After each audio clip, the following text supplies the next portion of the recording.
Step 3 is the communication between the biller and the payer. Now obviously these build on each other. Biller then takes the information that they got from the doctor, which is the super bill that has the demographic information and the diagnosis treatment codes. However, the medical billing company does work on the information supplied by the doctor before it submits it to the payer.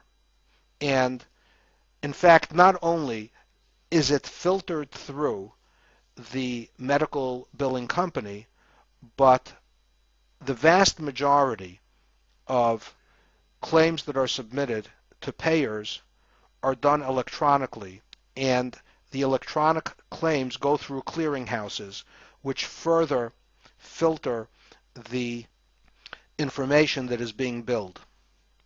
Now, it's important to understand that if the submissions to the payer are not accurate, they get kicked back. And we'll deal with this later, but it is not good when stuff gets kicked back. It's important that the diagnosis and procedure codes match.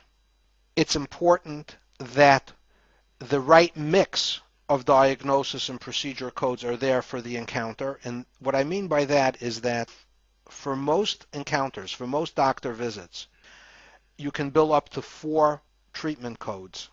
However, in some cases, the doctor does more than 4 different things. So let's say he did 6. There are 2 procedures he's not getting paid for.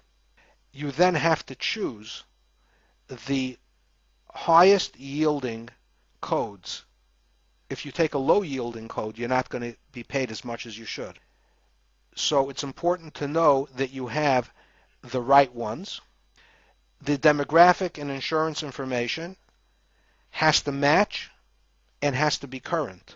These are issues that are much more easily taken care of before a submission is made to the insurer. Once it comes back, it's just that much more difficult and time-consuming to get it right. Please note the designated area on the flowchart. Number 4 on the hit parade is the communication between the payer and the doctor. So going to the bottom of this slide, if all goes well, the payer sends checks to the doctor's office. And that's really what medical billing is all about. However, the payer also sends an explanation of benefits to the doctor's office, and in fact, sends one to the patient as well, but we'll get to that later. The EOBs, and again, this is a buzzword, you gotta know this. They talk about EOBs, EOBs, EOBs. The EOBs include the details of the payments that were made, but equally as important, the EOBs give the reasons why some claims were not paid. And obviously, the EOBs that were paid is a reason for which the medical billing company can calculate what their percentage due is, but the reasons why some bills or some claims were not paid is a reason to spring into action.